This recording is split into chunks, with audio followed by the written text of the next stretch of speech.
Paralar Tülüküyün liseyinde pençerleri değiştirmediğini Gagauzyan'ın Bakanlık Komitetinden verildiler. 185 binliğe doğruldu ki üretim kurumunda yeni uygun koşullar kurulsunlar. O parayla değiştirdik. Fiz kabinette 4 pençere, preparatorskiyinde, him kabinette 4, Rumunski'de de 3. Hem de değiştirdik galeriyada. Полностью iki taraftan da koydular büyük blok pençereleri. Galeriya oldu çok güzel, aydınlık, kıvrak. Orada uşaklar переменаларда hep toplanıyorlar birbirinden. Laf ediyle, повторять ediyle. Onun için orada onlar öyle bir yer, nerede onlar çok vakit geçiriyle. Onun için hani orada şimdi oldu kuytu, sıcak, kıvrak. Uşaklar pek bundan довольны. Öğreniciler nişanladılar hani sıcak klaslarda ta kolay yeni bilgileri kabul etme. Klaslar oldu ta aydınlık hem sansın ta büyük. Söyledi 12. klasta öğrenen Tatyana Angelim. Açan değiştirdiler bizim klaslarımızda pençerleri. Klaslar ta iyi sınırlar.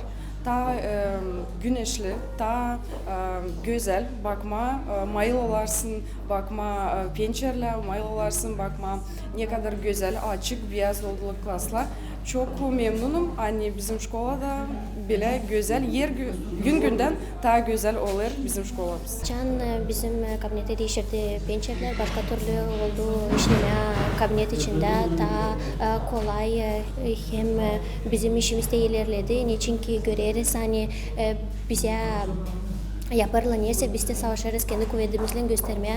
Hani biz de varınca öğrenelim ki biz de tanesi yapsınlar şkolada. Автономиянın kuvvetleri nişanlarlar ne kadar önemli islah koşullar üretim prosesinde. Dolay kuvvetler savaşırlar ki her bir üretim kurumunda olsun zamandaş klaslar. İsteriz ki her bir köyde olsun okul. O üretim kurumunda olsun islah koşullar. Uşaklarda olsun kolaylık yerinde bilgileri kabul etsinler. Siz burada lisey klasları toplamışsınız. Bize dini bu önemli. Üretim kurumun direktörü Varvara Kemençici nişanladan öğrenciler daima dolay hem devlet olimpiyadalardan yüksek çıkışlarla dönüyorlar. 2021 yılda bakalavra egzaminlerini 100% verdiler. Hem bölgenin en iyi liseylerin sayısına girdiler. Marina Tapal, Vladislav Tabachuk, Artyom Tapal, GRT Haberler.